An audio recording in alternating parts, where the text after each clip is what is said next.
ಹಿಂದಿನ ವಿಡಿಯೋದಲ್ಲಿ ನಾವು ವರ್ಧನ ಅಂಗಾಂಶಗಳ ಬಗ್ಗೆ ತಿಳಿದುಕೊಂಡಿದ್ದೀವಿ. ಯಾವ ಅಂಗಾಂಶದ ಕೋಶಗಳು ಸಕ್ರಿಯವಾಗಿ ವಿಭಜನೆಗೆ ಒಳಗಾಗುತ್ತೋ ಅವುಗಳನ್ನ ನಾವು ವರ್ಧನ ಅಂಗಾಂಶಗಳು ಅಂತ ಕರೆದಿದ್ವಿ. ಹಾಗೆ ಈ ವಿಡಿಯೋದಲ್ಲಿ ನಾವು ಪ್ರಬುದ್ಧ ವರ್ಧನ ಕೋಶಗಳ ಬಗ್ಗೆ ಮಾತಾಡ್ತಾ ಇದ್ದೀವಿ. ಪ್ರಬುದ್ಧ ವರ್ಧನ ಕೋಶಗಳು ಅಂದ್ರೆ ವಿಭಜನೆಯಾಗದೇ ಇರುವಂತಹ ಕೋಶಗಳು, ಅಂದ್ರೆ ಶಾಶ್ವತ ಅಂಗಾಂಶದ ಕೋಶಗಳ ಬಗ್ಗೆ ನಾವು ಈ ವಿಡಿಯೋದಲ್ಲಿ ತಿಳ್ಕೊಳ್ತಾ ಇದ್ದೀವಿ. ನಮಗೆ ಈಗಾಗಲೇ ಗೊತ್ತು, ಶಾಶ್ವತ ಅಂಗಾಂಶಗಳು ಅಂದ್ರೆ ವಿಭಜನೆಯಾಗದೆ ಉಳಿದಿರುವಂತಹ ಅಂಗಾಂಶಗಳು. ಇದರಲ್ಲಿ ಎರಡು ವಿಧಗಳು ಬರುತ್ತೆ.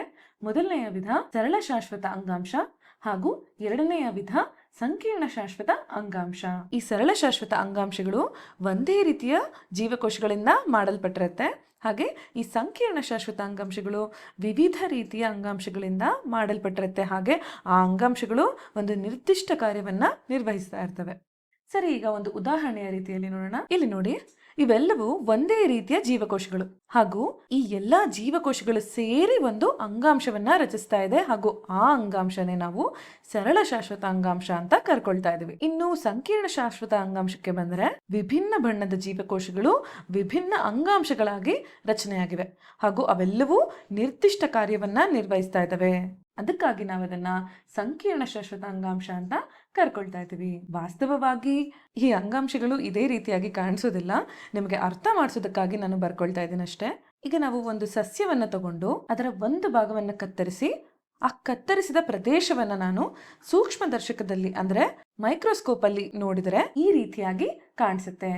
ಹಾಗೂ ಇದರ ಒಂದು ಭಾಗವನ್ನ ನಾನು ಮತ್ತೆ ಝೂಮ್ ಮಾಡಿ ನೋಡಿದಾಗ ನನಗೆ ಈ ರೀತಿಯಾಗಿ ಕಾಣಿಸುತ್ತೆ. ಹಾಗೂ ಈ ವಿಭಾಗದ ಪ್ರಮುಖ ಭಾಗಗಳು ಸರಳ ಶಾಶ್ವತ ಅಂಗಾಂಶಗಳಿಂದ ಮಾಡಲ್ಪಟ್ಟಿರುತ್ತೆ ಮತ್ತು ಸಣ್ಣ ಭಾಗ ಅಂದರೆ ಇಲ್ಲಿ ನೋಡಿ, ಈ ಭಾಗ ಹಾಗೂ ಈ ಭಾಗಗಳು ನಮಗೆ ಸಂಕೀರ್ಣ ಶಾಶ್ವತ ಅಂಗಾಂಶದಿಂದ ಮಾಡಲ್ಪಟ್ಟಿರುತ್ತೆ. ಈಗ ನಾವು ಸಂಕೀರ್ಣ ಭಾಗವನ್ನ ನಂತರದ ವಿಡಿಯೋದಲ್ಲಿ ನೋಡೋಣ. ಇನ್ನು ಉಳಿದ ಭಾಗಗಳು ಅಂದರೆ ಸರಳ ಶಾಶ್ವತ ಅಂಗಾಂಶಗಳನ್ನ ಒಳಗೊಂಡಿರುವಂತಹ ಭಾಗಗಳಿದೆಯಲ್ಲ, ಅದನ್ನ ನೀವು ಗಮನಿಸೋದಾದ್ರೆ ಅವುಗಳು ವಿಭಿನ್ನ ಬಣ್ಣಗಳಿಂದ ಹಾಗೂ ವಿಭಿನ್ನ ಆಕಾರಗಳಿಂದ ಕಾಣಿಸ್ತಾ ಇದ್ದಾವೆ. ಇದರಿಂದ ನಿಮ್ಗೆ ಏನ್ ಅರ್ಥ ಆಗ್ತಿದೆ? ಸರಳ ಶಾಶ್ವತ ಅಂಗಾಂಶದಲ್ಲಿಯೂ ಕೂಡ ಇವುಗಳ ಅನುಗುಣಕ್ಕೆ ಹೋಲುವಂತೆ ವಿಧಗಳಿದಾವೆ ಅಂತ. ಅದು ಯಾವ್ಯಾವು ಅಂದ್ರೆ ಪ್ಯಾರೆಂಕೈಮಾ, ಕೋಲಂಕೈಮಾ ಹಾಗೂ ಸ್ಕ್ಲೀರೆಂಕೈಮಾ. ಈ ಸರಳ ಶಾಶ್ವತ ಅಂಗಾಂಶದಲ್ಲಿ ನಮಗೆ ಅತಿ ಹೆಚ್ಚು ಮಟ್ಟದಲ್ಲಿ ಕಂಡು ಬರೋದೇ ಈ ಪ್ಯಾರೆಂಕೈಮಾ. ಹಾಗೂ ಆ ಪ್ಯಾರೆಂಕೈಮಾನ ನಾವು ಫಿಲ್ಲರ್ ಅಂಗಾಂಶ ಅಂತ ಕರಿತೀವಿ. ಯಾಕೆ ಅಂದ್ರೆ ಒಂದು ಸಸ್ಯದ ದೇಹದಲ್ಲಿ ಯಾವುದೇ ಪ್ರದೇಶವನ್ನ ಭರ್ತಿ ಮಾಡ್ಬೇಕಾದ್ರೆ ಈ ಪ್ಯಾರೆಂಕೈಮಾನೇ ಕಾರಣವಾಗುತ್ತೆ. ನಂತರ ಈ ಪ್ಯಾರೆಂಕೈಮಾ ಜೀವಂತ ಕೋಶಗಳನ್ನ ಹೊಂದಿರುವಂತಹ ಅಂಗಾಂಶವಾಗಿದೆ ಹಾಗೂ ಆ ಕೋಶದ ಗೋಡೆಗಳು ತುಂಬಾ ತೆಳುವಾಗಿರುತ್ತೆ ಹಾಗೂ ಸಡಲವಾಗಿ ಜೋಡಿಸಲ್ಪಟ್ಟಿರುತ್ತೆ. ಹಾಗೂ ನೀವು ಇಲ್ಲಿ ನೋಡಬಹುದು, ಈ ಎಲ್ಲಾ ಜೀವಕೋಶಗಳ ನಡುವೆ ಖಾಲಿ ಸ್ಥಳಗಳು ಕಾಣಿಸ್ತಾ ಇದಾವೆ. ಅದನ್ನ ನಾವು ಅಂತರ್ಕೋಶೀಯ ಸ್ಥಳಗಳು ಅಂತ ಕರಿತೇವೆ. ಹಾಗೆ ಅವುಗಳ ಪಾತ್ರ ಏನಪ್ಪಾ ಅಂತಂದ್ರೆ ಆಹಾರ ಸಂಗ್ರಹಣೆ. ಇವೆಲ್ಲವೂ ಕೂಡ ಪ್ಯಾರೆಂಕೈಮಾ ಗುಣಲಕ್ಷಣಗಳಾಗಿವೆ.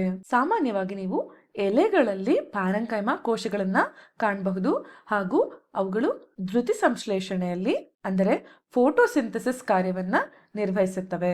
ಏಕೆಂದರೆ ಅವುಗಳಲ್ಲಿ ಕ್ಲೋರೋಫಿಲ್ ಇರುತ್ತೆ ಅಲ್ವಾ? ಹಾಗೂ ಈ ಕ್ಲೋರೋಫಿಲ್ ಅಂಶವನ್ನ ಹೊಂದಿರೋದ್ರಿಂದ ನಾವು ಪ್ಯಾರೆಂಕೈಮಾ ಕೋಶವನ್ನ ಕ್ಲೂರೆಂಕೈಮಾ ಅಂತ ಕೂಡ ಕರಿತೀವಿ. ಮತ್ತೆ ನೀವು ನೀರಿನ ಮೇಲೆ ತೇಲುವಂತಹ ಸಸ್ಯಗಳನ್ನ ನೋಡಿರ್ತೀರಾ. ಆ ಸಸ್ಯಗಳಲ್ಲಿ ಈ ಪ್ಯಾರೆಂಕೈಮಾ ಕೋಶಗಳು ಪ್ಯಾಕೆಟ್ಗಳನ್ನ ರಚಿಸುವ ರೀತಿಯಲ್ಲಿ ಜೋಡಿಸಲ್ಪಟ್ಟಿರುತ್ತೆ.